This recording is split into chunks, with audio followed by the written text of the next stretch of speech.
اعوذ باللہ من الشیطان الرجیم بسم اللہ الرحمن الرحیم ان الحمد للہ نحمده ونستعینه ونستغفره ونعوذ باللہ من شرور انفسنا ومن سیئات اعمالنا واشهد ان لا الہ الا اللہ وحدہ لا شریک له واشهد ان محمدا عبده ورسوله اما بعد فإن خیر الحدیث کتاب اللہ وخیر ہدی ہدی محمد صلی اللہ علیہ وآلہ وسلم بارک اللہ لنا ولکم فی القرآن العظیم ونفعنا وإیاکم بالکتاب والذکر الحکیم انہ تعالی جواد کریم۔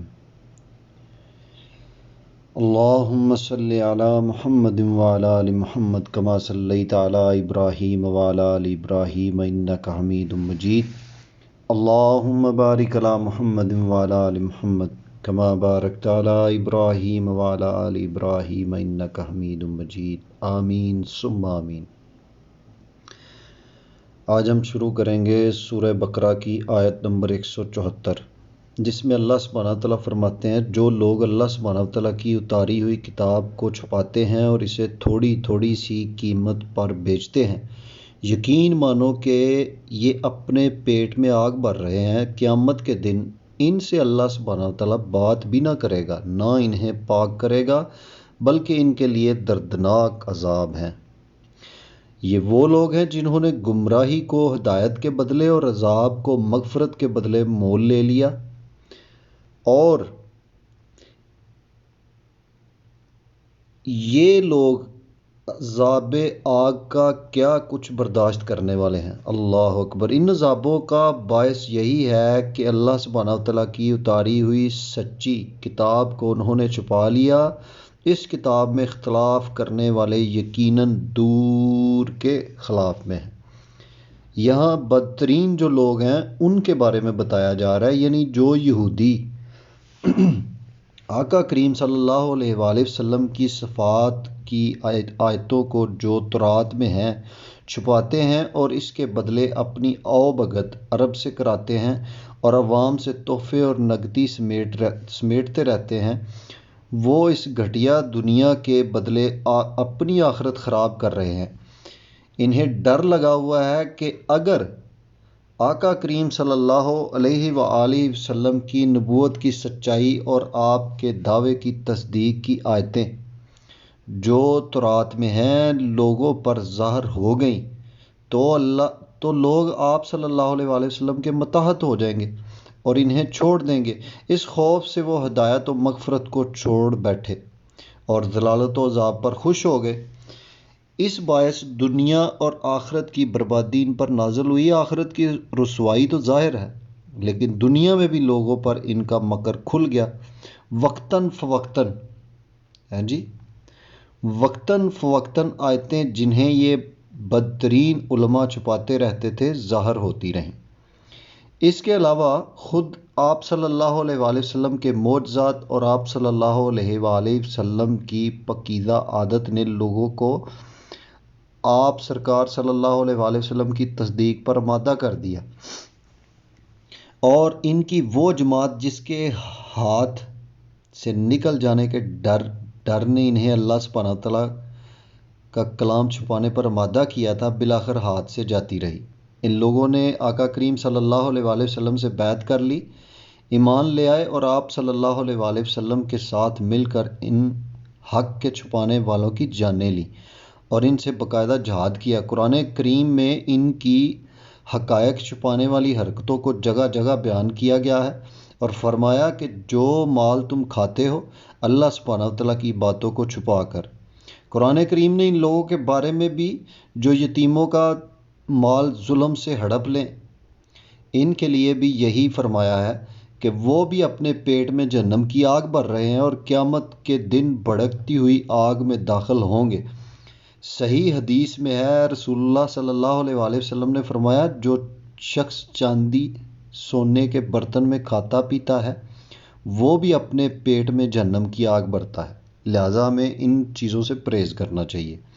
پھر فرمایا ان سے اللہ سبحانہ تعالیٰ قیامت کے دن بات چیت بھی نہیں کرے گا، نہ انہیں پاک کرے گا بلکہ المناک عذابوں میں مبتلا کرے گا، اس لیے کہ ان کے اس کرتوت کی وجہ سے اللہ سبحانہ وتعالیٰ کا غضب ان پر نازل ہوا اور اب ان پر سے نظر رحمت ہٹ گئی ہے، اور یہ ستائش اور تعریف کے قابل نہیں رہے بلکہ سزا یاب ہوں گے اور وہاں تمتلاتے رہیں گے۔ اللہ اکبر۔ حدیث شریف میں ہے، 3 قسم کے لوگوں سے اللہ سبحانہ تعالیٰ بات چیت نہ کرے گا، نہ ان کی طرف دیکھے گا، نہ انہیں پاک کرے گا، اور ان کے لیے دردناک عذاب ہے۔ نمبر 1، زانی بڈھا جو بڑھاپے میں بھی زنا نہ چھوڑے۔ دوسرا، جھوٹا بادشاہ۔ اور نمبر 3، متکبر فقیر، یعنی فقیر اپنے آپ کو کہے لیکن اس میں غرور ہو۔ اچھا، فرمایا کہ ان لوگوں نے ہدایت کے بدلے گمراہی لے لی ہے۔ انہیں چاہیے تھا کہ تورات میں جو خبریں حضور صلی اللہ علیہ وآلہ وسلم کی نسبت تھیں انہیں ان پڑھوں تک پہنچائیں، یعنی جو لوگ پڑھے لکھے نہیں ہیں ان تک پہنچائیں، لیکن اس کے بدلے انہوں نے انہیں چھپا لیا اور خود بھی آپ صلی اللہ علیہ وآلہ وسلم کے ساتھ کفر کیا اور آپ صلی اللہ علیہ وآلہ وسلم کی تکذیب کی۔ ان کے اظہار پر جو نعمتیں اور رحمتیں انہیں ملنے والی تھی ان کے بدلے زحمتیں اور عذاب اپنے سر لیے۔ پھر فرماتا ہے انہیں وہ دردناک اور حیرت انگیز عذاب ہوں گے کہ دیکھنے والا ششدر رہ جائے، اور یہ بھی معنی ہے کہ انہیں آگ کے عذاب کی برداشت پر کس چیز نے آمادہ کیا جو یہ اللہ سبحانہ وتعالیٰ کی نافرمانیوں میں مشغول ہو گئے۔ پھر ارشاد ہوتا ہے کہ یہ لوگ اس عذاب کے مستحق اس لیے ہوئے کہ انہوں نے اللہ سبحانہ وتعالیٰ کی باتوں کو ہنسی کھیل سمجھا، اور جو کتاب اللہ سبحانہ وتعالیٰ کے حق ہونے کو ظاہر کرنے اور باطل کو نابود کرنے کے لیے اتری تھی، انہوں نے اس کی مخالفت کی، ظاہر کرنے کی باتیں چھپائیں، اللہ سبحانہ وتعالیٰ کے نبی صلی اللہ علیہ وآلہ وسلم سے دشمنی کی، آپ کی صفتوں کو ظاہر نہ کیا۔ فی الواقعہ اس کتاب کے بارے میں اختلاف کرنے والے دور کی گمراہی میں جا پڑے۔ اللہ اکبر۔ اچھا، آگے جو آیت ہے یہ سبحان اللہ، پورا قرآن ہی جو ہے وہ بہت بڑی چیز ہے، ایک معجزہ ہے یہ اللہ تعالیٰ کی طرف سے۔ اللہ تعالیٰ ہمیں قرآن پڑھنے کی، سمجھنے کی، عمل کرنے کی اور دوسروں تک پہنچانے کی توفیق دے۔ آمین ثم آمین صلی اللہ علیہ وآلہ وسلم۔ اللہ سبحانہ تعالیٰ فرماتا ہے ساری بھلائی مشرق و مغرب کی طرف منہ کرنے میں ہی نہیں، بلکہ حقیقتاً بھلا وہ شخص ہے جو اللہ سبحانہ تعالیٰ پر، قیامت کے دن پر، فرشتوں پر، کتاب اللہ پر اور نبیوں پر ایمان رکھنے والا ہو، جو اس کی محبت میں مال خرچ کرے، قرابت داروں، یتیموں، مسکینوں، مسافروں اور سوال کرنے والوں کو دے، غلاموں کو آزاد کرے، نماز کی پابندی کرے اور زکوٰۃ کی ادائیگی کرے، اور جب وعدے کرے تب اسے پورا کرے، تنگ دستی، دکھ، درد اور لڑائی کے وقت صبر کرے، یہی سچے لوگ ہیں اور یہی پرہیزگار ہیں۔ اللہ تعالیٰ یہ ساری چیزیں ہم میں پیدا کرے، آمین ثم آمین۔ یہاں پہ ایمان کا پہلو بیان کیا جا رہا ہے۔ اس پاک آیت میں صحیح عقیدے اور راہ مستقیم کی تعلیم ہو رہی ہے۔ حضرت ابو ذر رضی اللہ تعالیٰ عنہ نے جب حضور صلی اللہ علیہ وآلہ وسلم سے ایمان کے بارے میں سوال کیا کہ ایمان کیا چیز ہے، تو آپ صلی اللہ علیہ وآلہ وسلم نے اس آیت کی تلاوت فرمائی۔ انہوں نے پھر سوال کیا، آپ صلی اللہ علیہ وآلہ وسلم نے پھر یہی آیت تلاوت فرمائی۔ پھر سوال کیا، آپ صلی اللہ علیہ وآلہ وسلم نے فرمایا سنو، نیکی سے محبت اور برائی سے عداوت ایمان ہے۔ نیکی سے محبت کرنا اور برائی سے دشمنی رکھنا یہ ایمان ہے۔ ابن ابی حاتم، لیکن اس روایت کی سند منقطع ہے۔ مجاہد رحمۃ اللہ علیہ حضرت ابو ذر رضی اللہ تعالیٰ عنہ سے اس حدیث کو روایت کرتے ہیں، حالانکہ ان کی ملاقات ثابت نہیں ہوئی۔ ایک شخص نے حضرت ابو ذر رضی اللہ تعالیٰ عنہ سے سوال کیا کہ ایمان کیا ہے، تو آپ نے یہی آیت تلاوت فرما دی۔ اس نے کہا حضرت میں آپ سے بھلائی کے بارے میں سوال نہیں کرتا، میرا سوال ایمان کے بارے میں ہے۔ تو آپ نے فرمایا سن، ایک شخص نے یہی سوال حضور صلی اللہ علیہ وآلہ وسلم سے کیا، آپ صلی اللہ علیہ وآلہ وسلم نے اسی آیت کی تلاوت فرما دی، وہ بھی تمہاری طرح راضی نہ ہوا تو آپ صلی اللہ علیہ وآلہ وسلم نے فرمایا، مومن جب نیک کام کرتا ہے تو اس کا جی خوش ہو جاتا ہے اور اسے ثواب کی امید ہوتی ہے، اور جب گناہ کرتا ہے تو اس کا دل سنگین ہو جاتا ہے اور وہ عذاب سے ڈرنے لگتا ہے۔ یہ ابن مردویہ میں بھی لکھا ہوا ہے۔ یہ روایت بھی منقطع ہے۔ اب اس آیت کی تفسیر سنیے۔ مومنوں کو پہلے تو حکم ہوا کہ وہ بیت المقدس کی طرف منہ کر کے نماز پڑھیں، پھر انہیں کعبہ کی طرف گھما دیا گیا، جو اہل کتاب اور بعض ایمان والوں پر بھی شاق گزرا۔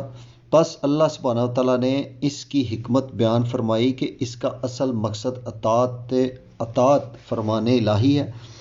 وہ جدھر منہ کرنے کو کہے کر لو۔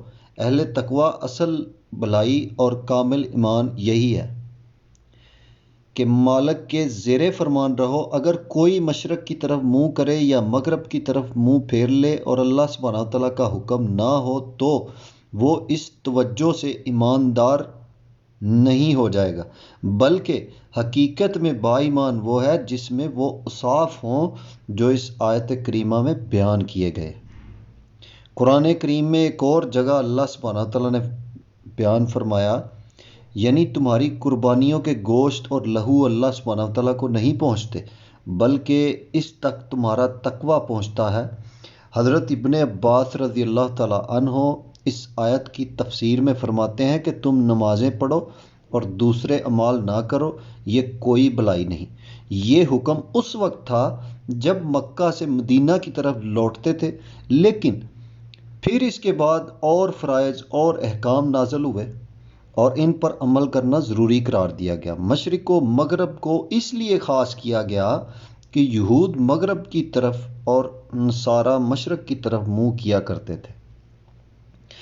پس غرض یہ ہے کہ یہ تو صرف لفظی ایمان ہے، ایمان کی حقیقت تو عمل ہے۔ ایمان کی حقیقت تو عمل ہے۔ حضرت مجاہد رحمۃ اللہ علیہ فرماتے ہیں، بھلائی یہ ہے کہ اطاعت کا مادہ دل میں پیدا ہو جائے، فرائض پابندی کے ساتھ ادا ہو، تمام بھلائیوں کا عامل ہو۔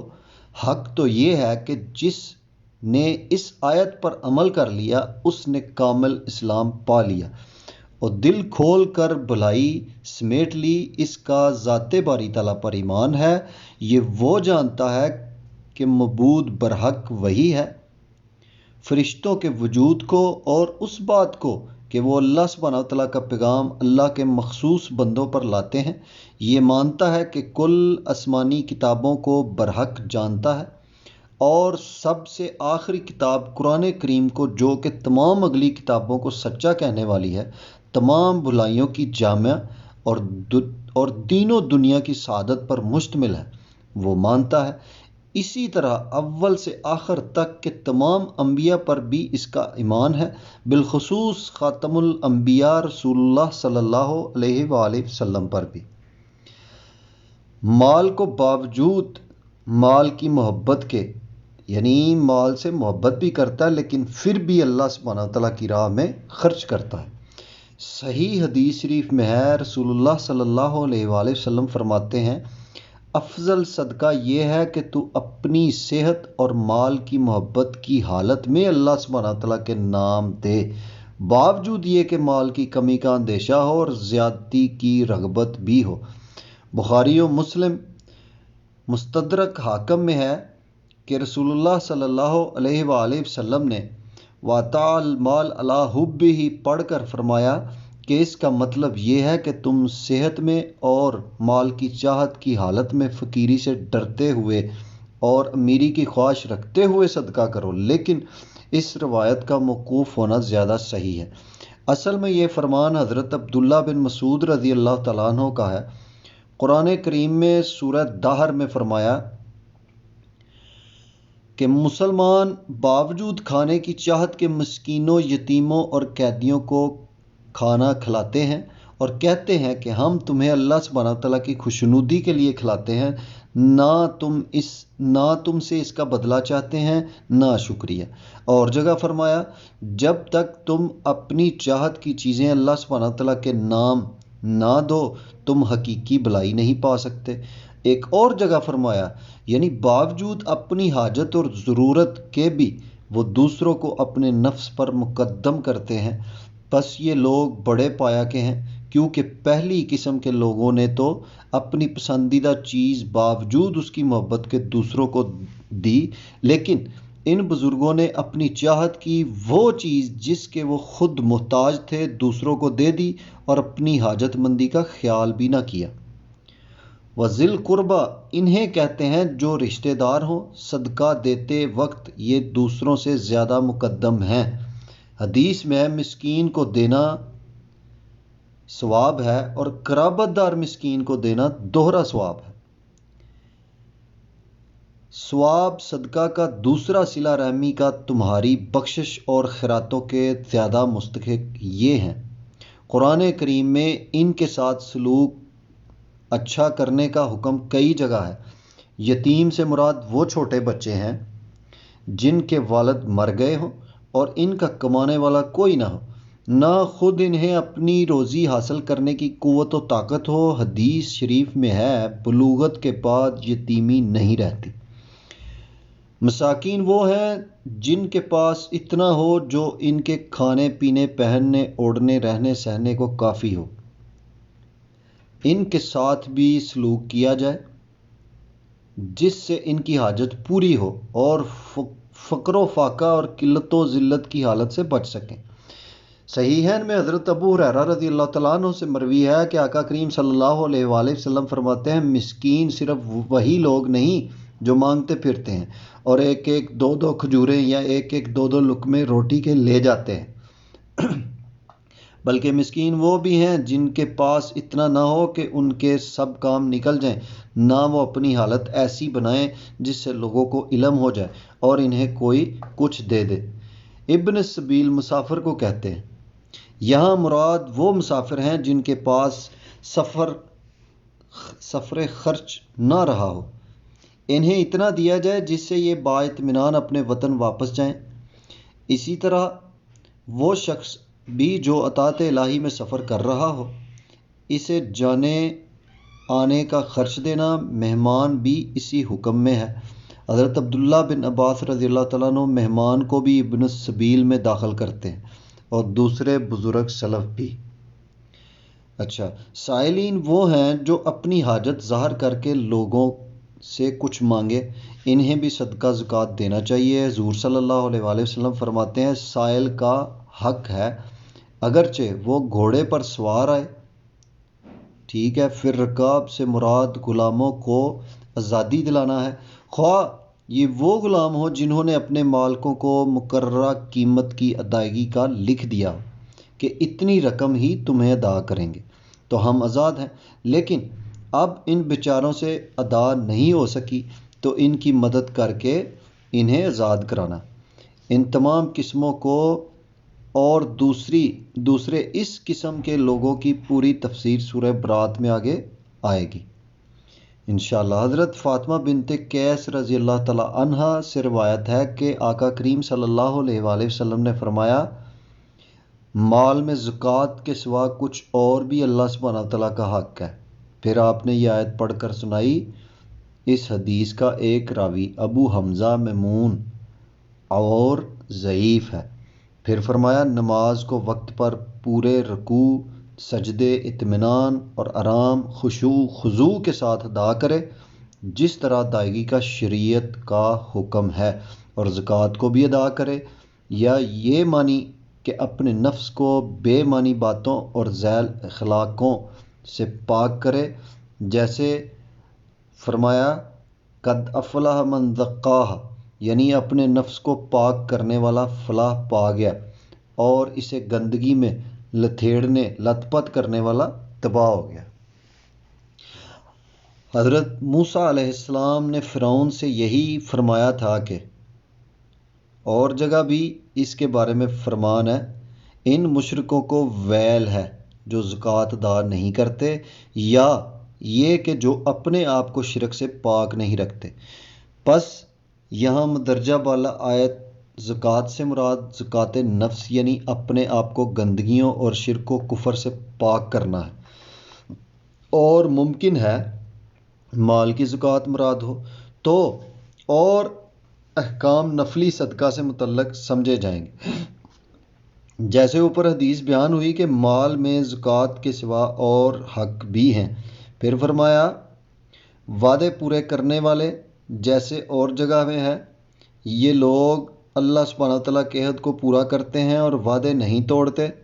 وعدے توڑنا نفاق کی خصلت ہے، جیسے حدیث میں ہے منافق کی 3 نشانیاں ہیں: بات کرتے ہوئے جھوٹ بولنا، وعدہ خلافی کرنا، امانت میں خیانت کرنا۔ ایک اور حدیث میں ہے جھگڑے کے وقت گالیاں بکنا۔ پھر فرمایا فقر و فاقہ میں مال کی کمی کے وقت، بدن کی بیماری کے وقت، لڑائی کے موقع پر، دشمنان دین کے ساتھ میدان جنگ میں جہاد کے وقت اللہ اکبر صبر پر قائم رہنا، اور فولادی چٹان کی طرح جم جانے والے صابرین کا نسب بطور مداح کے ہے۔ ان سختیوں اور مصیبتوں کے وقت صبر کی تعلیم اور تلقین ہو رہی ہے۔ اللہ سبحانہ وتعالیٰ ہماری مدد کرے، ہمارا بھروسہ اسی پر ہے۔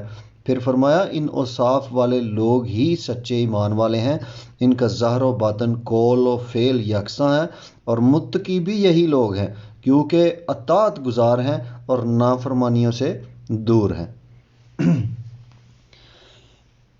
آگے اللہ سبحانہ تعالیٰ کی ذات فرما رہی ہے ایمان والو تم پر مقتولوں کا قصاص لینا فرض کیا گیا ہے، آزاد کے بدلے، غلام کے بدلے، عورت کے بدلے، جس کسی کو بھی اس کے بھائی کی طرف سے کچھ معافی دے دی جائے، اسے بھلائی کے پیچھے لگنا چاہیے اور آسانی کے ساتھ دیت ادا کرنی چاہیے۔ تمہارے رب کی طرف سے یہ تخفیف اور رحمت ہے۔ اس کے بعد بھی جو سرکشی کرے اسے دردناک عذاب ہوگا۔ عقل مندو، قصاص میں تمہارے لیے زندگی ہے، اس باعث تم قتل ناحق سے رکو گے۔ قصاص کی میں تھوڑی وضاحت کرنی چاہوں گا، یعنی اے مسلمانوں قصاص کے وقت عدل سے کام لیا کرو، آزاد کے بدلے آزاد، غلام کے بدلے غلام، عورت کے بدلے عورت۔ اس بارے میں حد سے نہ بڑھو جیسے کہ اگلے لوگ حد سے بڑھ گئے اور خدا کا حکم بدل دیا۔ اس آیت کا شان نزول یہ ہے کہ جاہلیت کے زمانے میں بنو قریظہ اور بنو نذیر کی جنگ ہوئی تھی جس میں بنو نذیر غالب آئے تھے۔ اب یہ دستور ہو گیا تھا کہ جب نذیری کسی قرضی کو قتل کرے تو اس کے بدلے اسے قتل نہیں کیا جاتا تھا بلکہ ایک سودِ سک کھجور دیت لی جاتی تھی، اور جب کوئی قرضی نذیری کو مار ڈالے تو قصاص میں اسے قتل کر دیا جاتا تھا، اور اگر دیت لی جائے تو ڈبل دیت یعنی 2 وسق کھجوریں لی جاتی تھی۔ پس اللہ سبحانہ تعالیٰ نے جاہلیت کی اس رسم کو مٹایا اور عدل و مساوات کا حکم دیا۔ ابو حاتم کی روایت میں شان نزول یوں بیان ہوا ہے کہ عرب کے 2 قبیلوں میں جدال و قتال ہوا تھا۔ اسلام کے بعد اس کا بدلہ لینے کی ٹھانی اور کہا کہ ہمارے غلام کے بدلے ان کا آزاد قتل ہوا اور عورت کے بدلے مرد قتل ہو، تو ان کے رد میں یہ آیت نازل ہوئی اور یہ حکم بھی منسوخ ہے۔ قرآن فرماتا ہے النفس بالنفس، پس ہر قاتل مقتول کے بدلے مار ڈالا جائے، خواہ آزاد نے کسی غلام کو قتل کیا، خواہ اس کے برعکس کیا ہو، خواہ مرد نے عورت کو قتل کیا ہو، خواہ اس کے برعکس ہو۔ حضرت ابن عباس رضی اللہ تعالیٰ عنہ فرماتے ہیں کہ یہ لوگ مرد کو عورت کے بدلے قتل نہیں کرتے تھے، جس پر یہ آیت نازل ہوئی۔ پس آزاد لوگ سب برابر ہیں، جان کے بدلے جان لی جائے گی، خواہ قاتل مرد ہو خواہ عورت ہو، اسی طرح مقتول خواہ مرد ہو خواہ عورت ہو، جبکہ ایک آزاد انسان نے ایک آزاد انسان کو مار ڈالا ہے تو اسے بھی مار ڈالا جائے گا۔ اسی طرح یہی حکم غلاموں اور لونڈیوں میں بھی جاری ہوگا، اور جو کوئی جان لینے کے قصد سے دوسرے کو قتل کرے گا وہ قصاص میں قتل کیا جائے گا۔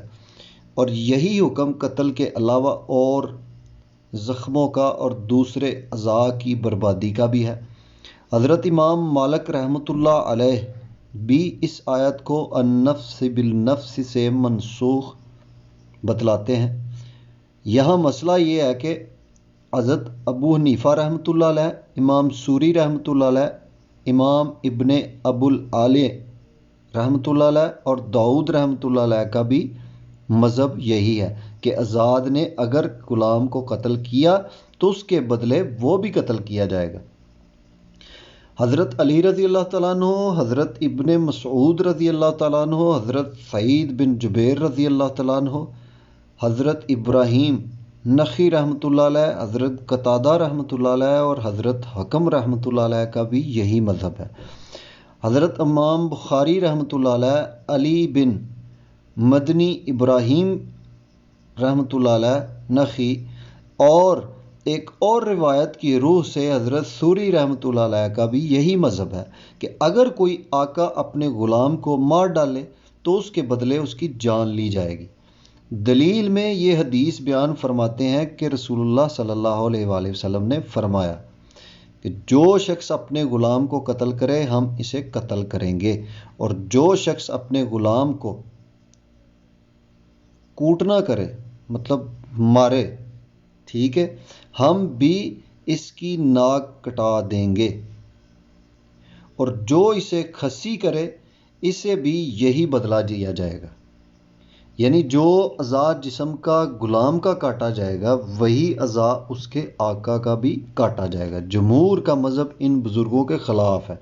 وہ کہتے ہیں آزاد غلام کے بدلے قتل نہیں کیا جائے گا، اس لیے کہ غلام مال ہے، اگر وہ خطا سے قتل ہو جائے تو دیت یعنی جرمانہ نہیں دینا پڑتا، صرف اس کے مالک کو اس کی قیمت ادا کرنی پڑتی ہے، اور اسی طرح اس کے ہاتھ پاؤں وغیرہ کے نقصان کے بدلے میں بھی حکم نہیں۔ آیا مسلمان کافر کے بدلے قتل کیا جائے گا یا نہیں؟ اس بارے میں جمہور علماء امت کا مذہب تو یہ ہے کہ قتل نہ کیا جائے، اور دلیل صحیح بخاری شریف کی یہ حدیث ہے کہ مسلمان کافر کے بدلے قتل نہ کیا جائے۔ اس حدیث کے خلاف نہ تو کوئی صحیح حدیث ہے، نہ کوئی ایسی تعویل ہے، اور نہ ہو سکتی ہے جو اس کے خلاف ہو۔ لیکن تاہم صرف امام ابو حنیفہ رحمۃ اللہ علیہ کا مذہب یہ ہے کہ مسلمان کافر کے بدلے قتل کر دیا جائے، واللہ اعلم۔ اچھا، آگے ایک اور مسئلہ ہے کہ حضرت حسن بصری رحمۃ اللہ علیہ اور حضرت عطا رحمۃ اللہ علیہ کا قول ہے کہ مرد عورت کے بدلے قتل نہ کیا جائے، اور دلیل میں مدرجہ بالا آیت کو پیش کرتے ہیں، لیکن جمہور علماء اسلام اس کے خلاف ہیں، کیونکہ سورہ مائدہ کی آیت میں عام ہے جس میں النفس بالنفس سے موجود ہے۔ اس کے علاوہ حدیث شریف میں بھی ہے مسلمانوں کے خون آپس میں یکساں ہیں۔ حضرت لیث رحمۃ اللہ علیہ کا مذہب ہے کہ خاوند اگر اپنی بیوی کو مار ڈالے تو خواستہ اس کے بدلے میں اس کی جان نہیں لی جائے گی۔ چاروں اماموں اور جمہور امت کا مذہب ہے کہ ایک نے مل کر ایک مسلمان کو قتل کیا تو وہ سارے اس کے بدلے قتل کر دیے جائیں گے۔ حضرت عمر فاروق رضی اللہ تعالیٰ عنہ کے زمانے میں ایک شخص کو 7 شخصوں نے مل کر مار ڈالا تو آپ نے ان 7 کو قتل کراتے اور فرماتے ہیں کہ اگر صفا کے تمام لوگ بھی اس قتل میں شریک ہوتے تو میں قصاص میں سب کو قتل کرا دیتا۔ آپ کے اس فرمان کے خلاف آپ رضی اللہ تعالیٰ عنہ کے زمانہ میں کسی صحابی رضی اللہ تعالیٰ عنہ نے نہیں کیا، پس اس بات پر گویا اجماع ہو گیا۔ لیکن امام احمد رحمۃ اللہ علیہ سے مروی ہے کہ وہ فرماتے ہیں کہ ایک کے بدلے صرف ایک ہی قتل کیا جائے، زیادہ نہ کیے جائیں۔ حضرت معاذ رضی اللہ تعالیٰ عنہ، حضرت ابن زبیر رضی اللہ تعالیٰ عنہ، عبد المالک بن مروان زہری، ابن سیرین، حبیب بن ابی ثابت رحمۃ اللہ علیہ سے بھی یہ قول مروی ہے، ٹھیک ہے، فرماتے ہیں یہی زیادہ صحیح ہے، اور ایک جماعت کو ایک مقتول کے بدلے قتل کی کوئی دلیل نہیں، اور حضرت ابن زبیر رضی اللہ تعالیٰ عنہ سے یہ ثابت ہے کہ وہ اس مسئلہ کو نہیں مانتے تھے۔ پس جب صحابہ رضی اللہ تعالیٰ عنہ میں اختلاف ہوا تو اب مسئلہ غور طلب ہو گیا۔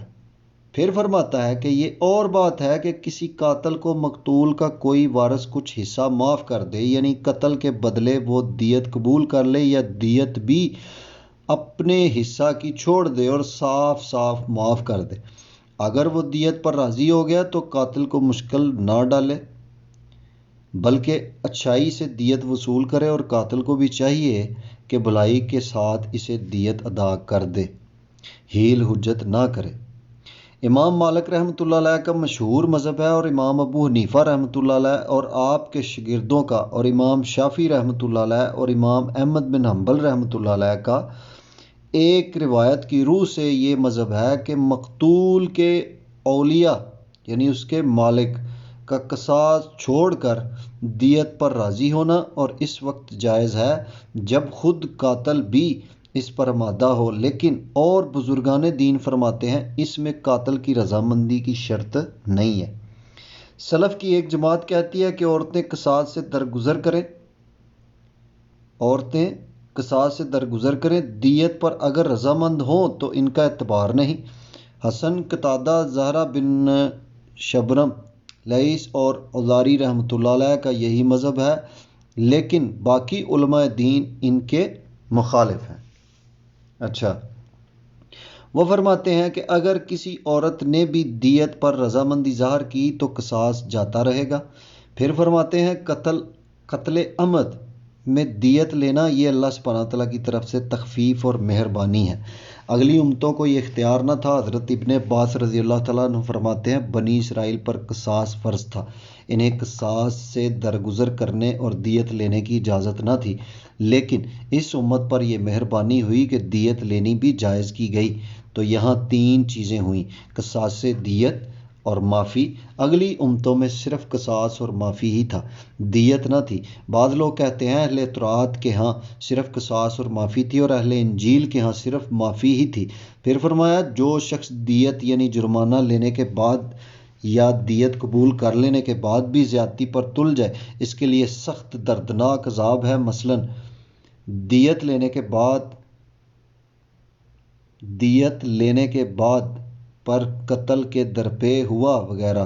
رسول اللہ صلی اللہ علیہ وآلہ وسلم فرماتے ہیں جس شخص کا کوئی مقتول یا مجروح ہو تو اسے تین باتوں میں سے ایک کا اختیار ہے، یا قصاص یعنی بدلہ لے لے، یا درگزر کرے اور معاف کر دے، یا دیت یعنی جرمانہ لے لے، اور اگر کچھ اور کرنا چاہتا ہے تو اسے روک دو۔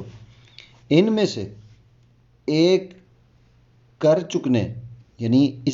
ایک چیز کر چکنے کے بعد بھی جو زیادتی کرے وہ ہمیشہ کے لیے جہنمی ہو جائے گا۔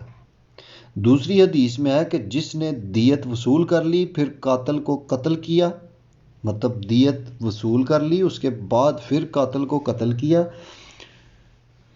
تو اب میں اس سے دیت بھی نہ لوں گا بلکہ اسے قتل کروں گا۔ پھر ارشاد ہوتا ہے کہ اے عقلمندو، قصاص میں نسل انسان کی بقا ہے۔ اس میں حکمت عظیمیہ یہ ہے کہ بظاہر تو یہ معلوم ہوتا ہے کہ ایک کے بدلے ایک قتل ہوا تو دو مرے، لیکن دراصل اگر سوچو تو پتہ چلے گا کہ یہ سبب زندگی ہے۔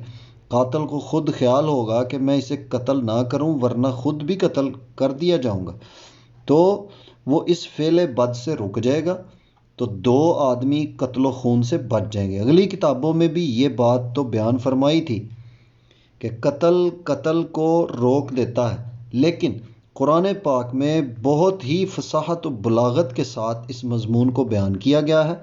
پھر فرمایا یہ تمہارے بچاؤ کا سبب ہے کہ ایک تو اللہ سبحانہ تعالیٰ کی نافرمانی سے محفوظ رہو گے، دوسرے نہ کوئی کسی کو قتل کرے گا نہ وہ قتل کیا جائے گا، زمین پر امن و مان، سکون و اسلام رہے گا۔ تقوی کل نیکیوں کے کرنے اور کل برائیوں کو چھوڑنے کا نام ہے۔ اللہ اکبر۔ اللہ تعالیٰ ہمیں اسی طرح کا تقوی عطا فرمائے، آمین ثم آمین۔ اچھا، باقی انشاءاللہ تعالیٰ اللہ کے فضل و کرم سے کل پڑھیں گے، اور اللہ سبحانہ تعالیٰ سے دعا ہے کہ اللہ سبحانہ تعالیٰ ہماری سختیاں، پریشانیاں، دکھ درد، تکلیفیں دور فرمائے اور ہمیں ہدایت عطا فرمائے، صبر شکر کرنے والا بنائے، کفر شرک اور بدعت سے بچائے، اور اللہ تعالیٰ ہمیں موت کی سختیوں سے بچائے، قبر کے عذاب سے بچائے، جہنم کی آگ سے بچائے، اور حساب کتاب سے بچائے، اور قیامت والے دن نبی صلی اللہ علیہ وآلہ وسلم کی شفاعت نصیب فرمائے۔ اور اللہ سبحانہ تعالیٰ سے دعا ہے جن کے ماں باپ زندہ ہیں ان کو ان کی تابع داری کرنے کی توفیق عطا فرمائے، جن کے ماں باپ دنیا سے چلے گئے ہیں ان کی مغفرت فرمائے، اور جن کے پیچھے کوئی دعا کرنے والا نہیں ہے اللہ پاک سے دعا ہے اللہ تعالیٰ ان کی بھی مغفرت فرمائے۔ اللہ تعالیٰ ہمیں قرآن پڑھنے، سننے، سمجھنے اور عمل کرنے اور دوسروں کو بتانے کی توفیق عطا فرمائے۔ اللہ تعالیٰ ہمیں قرآن و سنت کی روشنی میں زندگی گزارنے کی کوشش کرنے کی توفیق عطا فرمائے۔ وآخر دعوانا الحمد للہ رب العالمین، وما علینا الا البلاغ المبین۔